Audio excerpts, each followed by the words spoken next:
Hello viewers, আবারও আসলাম আপনাদের সাথে নতুন একটা ভিডিও নিয়ে। আশা করি পুরো ভিডিওটা দেখবেন আর অবশ্যই আমার ইউটিউব চ্যানেল সাবস্ক্রাইব করবেন। আমি রোমানিয়া থেকে বলছি। আপনাদের সব রকম নিউজ বা সব রকম খোঁজ খবর আমি রোমানিয়া থেকে আপনাদের দিব।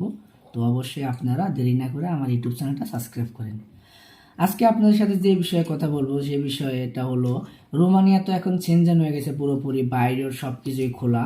কিন্তু রোমানিয়া থেকে আপনারা বাসে বা ট্যাক্সিতে এখান থেকে Spain, France, Italy, Portugal, Poland এসব দেশে গিয়ে যাইতে কি আপনাকে চেকিং করতে হয় কি না হয়, ইমিগ্রেশন বা রাস্তায় যে ইমিগ্রেশন থাকে তারা আপনাকে চেক করে কিনা, সেই বিষয়ে আপনাদের সাথে কথা বলবো।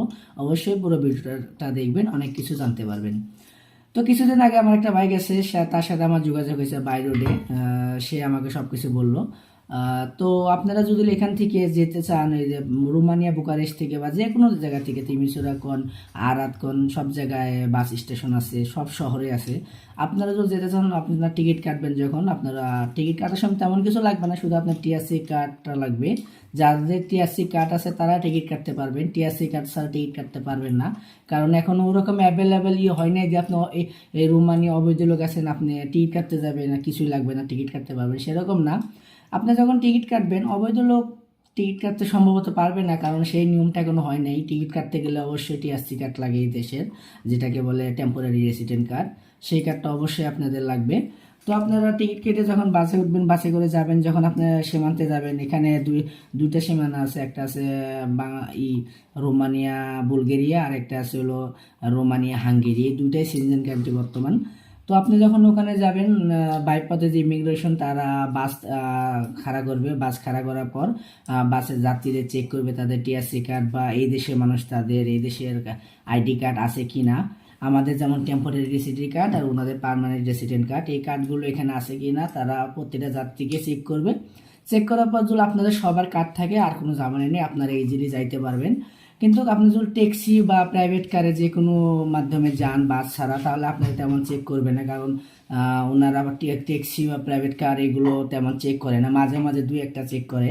আপনারা যদি যান, যারা অবৈধ লোক আছেন তারা যদি এই দেশ ত্যাগ করতে চান, আমি অবশ্যই বলবো আপনারা ট্যাক্সি ভাড়া করে যান।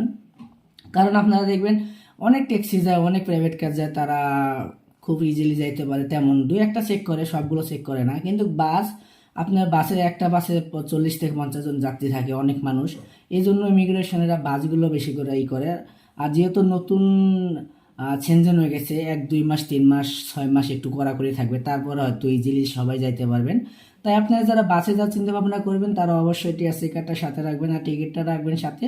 আর আপনাদের তেমন কিছুই করতে হবে না, শুধু ইমিগ্রেশন পুলিশ আপনার টিকিট আর টিআরসি কার্ড চেক করবে, শেষ, এনাফ, আপনি যেতে পারবেন।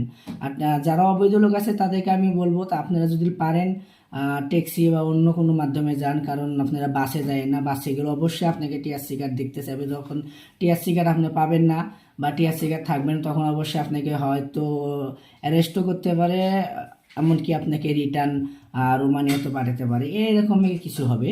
তাই আমি আপনাদেরকে বলবো, আপনারা যারা অবৈধ লোক আছেন তারা আর 3 থেকে 6টা মাস ওয়েট করেন, দেখেন কি হয়। রোমানিয়াটা আরও উন্নত হবে, যেহেতু দেখেন বর্ডারটা পুরোপুরি খুলে দেয় নাকি, মানে একদম যেরকম স্পেন, ইতালি, ফ্রান্স এগুলো যেরকম বর্ডার আছে, কোনো ইমিগ্রেশন নেই, একদম সোজা যাওয়া যায়। দেখেন আপনারা সেরকম হয় নাকি। আপনারা আর কিছুটা দিন ওয়েট করেন, আপনাদের জন্য ভালো হবে। আর যদি আপনারা না এখানে ভালো লাগে না, আপনারা খুব যাইতেই চান, অবৈধ লোক যারা আছেন, এখানে লাইফ নেই, ভবিষ্যৎ নাই, তাহলে আপনারা অবশ্যই ট্যাক্সি বা লরি অন্য কোনো মাধ্যমে যাইতে পারেন। খুব ভালো হবে, তেমন চেক করে না। খবর ভালো থাকলে আপনারা যাইতে পারবেন ইজিলি, কোনো সমস্যা হবে না।